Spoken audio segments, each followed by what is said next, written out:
Citizen just released a follow-up to what is probably their best dive watch in the Eco-Drive Diver, but no one seems to have noticed. This is a fully loaded sub $500 Eco-Drive powered dive watch that contains specifications and components that you typically only find from microbrands in this price range, but those specifications and components are combined with Citizen's legendary prowess when it comes to making professional dive watches. Take a quick look and then we'll jump into it.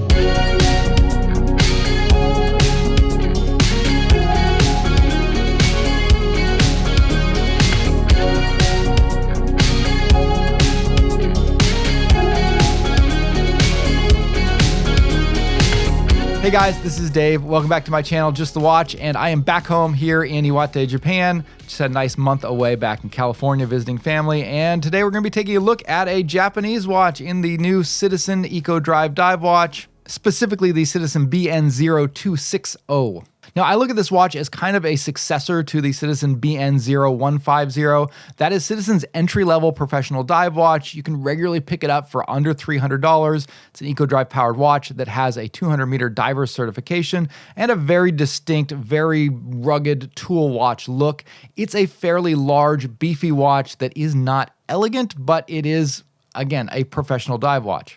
Just this summer, Citizen released another Eco-Drive diver that features the same specifications, the same diver's 200-meter water resistance rating, but in a slimmed-down, sleeker package that is a lot more friendly for everyday wear, along with some significant upgrades like a sapphire crystal and a bracelet that features a tool-free micro-adjust clasp. This watch just might be the perfect balance between functionality and versatility. It is a fully competent professional dive watch with a diver's rating that is just as comfortable in the depths of the ocean as it would be in the office. The older BN0150 definitely had a big, bulky tool watch vibe.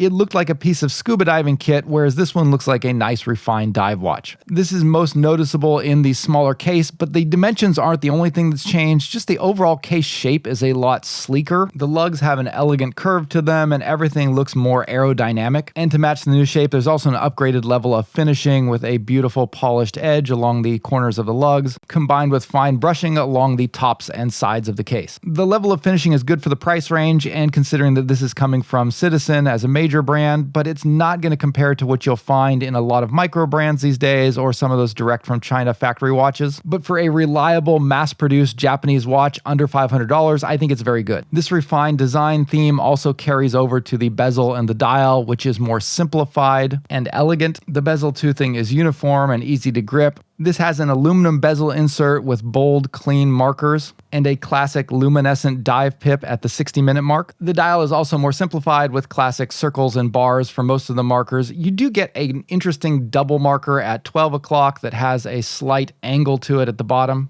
And the effect of most of these changes is just to kind of rein this into more of a classic-looking dive watch, something along the lines of the Rolex Submariner template. But Citizen stuck with their own design identity when it came to the hand choices. This features an oversized arrow-shaped minute hand, which is very typical of a lot of Citizen dive watches. By having this extra large minute hand, it makes it much easier to use that timing bezel. That becomes the dominant feature of this watch. And it's also a very useful feature for divers, so they are sticking with the design choices that still lend itself to being a professional dive watch, but the nicely proportioned hour hand still makes time telling very easy. And I think this choice of going with a diver's handset here really is a key visual cue that this is still a professional dive watch.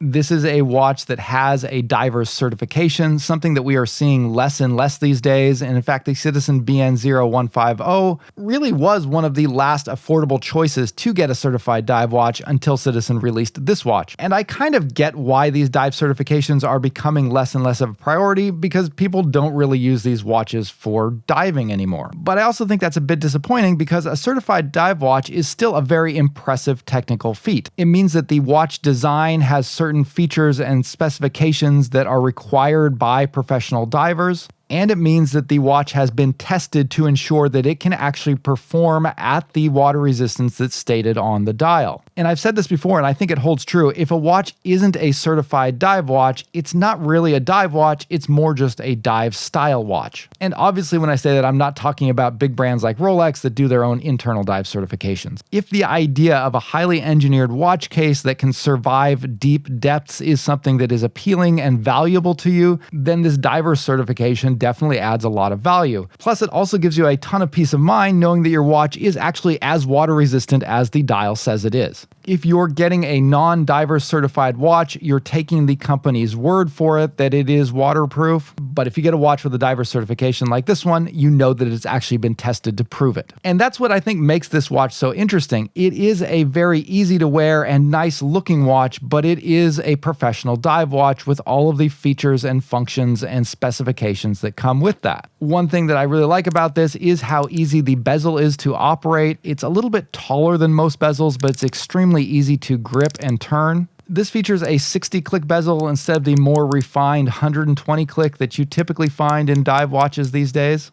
60-click just feels more chunky and substantial. Each click has kind of a little thunk to it. And yet this is very good bezel action. There's no backplay or rattling. It feels very satisfying to use. You know, there's a lot of people that prefer the 120-click bezel, which is a little bit more common, but really it's just a matter of personal preference, and I really like what Citizen has done here.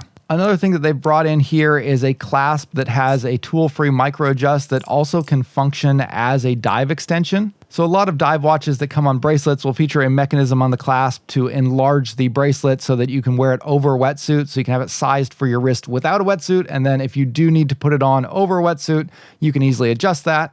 Citizen has implemented that functionality in the tool-free micro adjust clasp. And that gives you double functionality. You can enlarge this to the point where you could wear it over a wetsuit, but you can also use it for finer adjustments if your wrist size changes during the seasons or the days. I think this is a great choice here for a clasp. And again, you don't really see major brands doing these kinds of clasps that often. This is typically something you find more from microbrands or again now from some of the Chinese factory brands. So I love that Citizen implemented one here. That said, it's not the best implementation of this clasp that I've seen. Maybe it is for this purpose, but the problem here is it tends to get fairly large when you extend it all the way. Personally, I like some of the sleeker systems I've seen implemented by microbrands like Zelos, but I'll take this over a non-adjustable clasp any day. Another much appreciated feature that this watch has is a sapphire crystal. Again, this is something that you'll commonly find from microbrands in this price range, not so much from big brands like Citizen, and definitely not from Seiko. And so as I look at this watch, a theme that's kind of developing is that Citizen is giving you a lot of the features that you've come to expect from microbrands in these lower price ranges in one of their major brand watches. This might be a sign of an interesting swing in the market where originally brands like Citizen and Seiko offered by far the best value for the money, and then you had micro brands and then Chinese factory brands coming in, undercutting them, giving you high-end luxury brand features like sapphire crystals, ceramic bezels, and automatic movements and all these things at a lower price. And it's taken a long time for the larger Japanese brands to change course. But here, Citizen is giving you a dive watch that has a certified diver's rating, a sapphire crystal, a great tool-free micro adjust clasp, and a very good bracelet with solid links and solid end links, all coming in at under $500. And so I hope this is a trend that we'll continue to see from Citizen, and maybe eventually Seiko will begin to change course as well. One area where this watch is a little bit disappointing is the lume. It's good lume, but it's not great lume.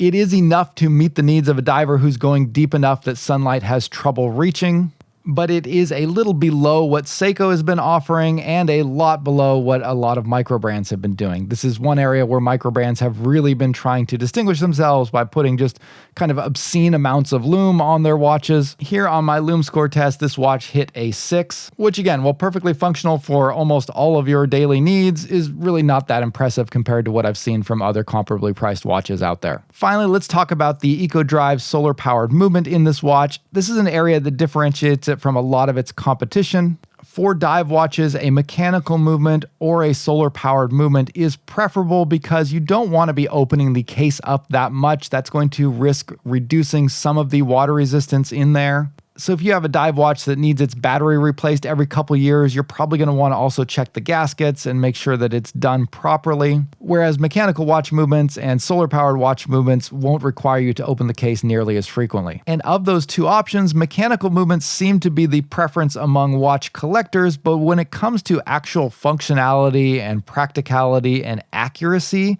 the solar-powered Eco-Drive is actually far superior. Citizen is at the top when it comes to manufacturing solar-powered movements. They have been pioneering this Eco-Drive technology for a very long time. They're highly accurate, they charge themselves with any kind of ambient light, and they tend to just work hassle-free for decades. They're also more cost-efficient to produce, so you usually wind up saving a little bit of money this way as well. There is a debate among watch enthusiasts over which movement is more desirable, whether it's a mechanical movement or a solar-powered movement. I don't think there's much of a debate about which one is better. The choice of going with a mechanical watch movement is an emotional choice, whereas the choice with going with a solar-powered Eco-Drive movement is pretty much just a smart choice. And I say this as someone who prefers mechanical movements over Eco-Drive movements. But as a watch collector, one thing that I really appreciate is having one or two Eco-Drive movements in my collection because I know they're always going to be ready to go. And I think people are coming around to this because I did a poll not too long ago asking people whether they preferred the Seiko NH35 automatic movement or the Citizen Eco-Drive movement, and the Citizen Eco-Drive came out ahead. So particularly when we're talking about watches under $500, I think the Eco-Drive is an excellent choice. Overall, I really appreciate this watch from Citizen with its easy-to-wear, elegant, and refined design, its excellent specifications and divers rated water resistance, and its high-end features such as the tool-free micro-adjust clasp and the sapphire crystal. In my opinion, that makes this Citizen's most appealing dive watch in the under $500 price range. All right, guys, that's going to wrap it up for today. Let me know what you think of this watch and the new stylings. One argument I think could be made that this watch is a little bit less distinct than the BN0150. By going with this simpler, more elegant look, the watch does run the risk of looking a little bit more generic. So I can see that as being a turnoff for some people. Let me know what you think down in the comments. And if you're interested in getting one of these watch-themed t-shirts, you can check out shop.justthewatch.com. I recently uploaded some new designs, so check it out. All right, guys, that's going to wrap it up for today. Thanks for watching. I'll see you next time.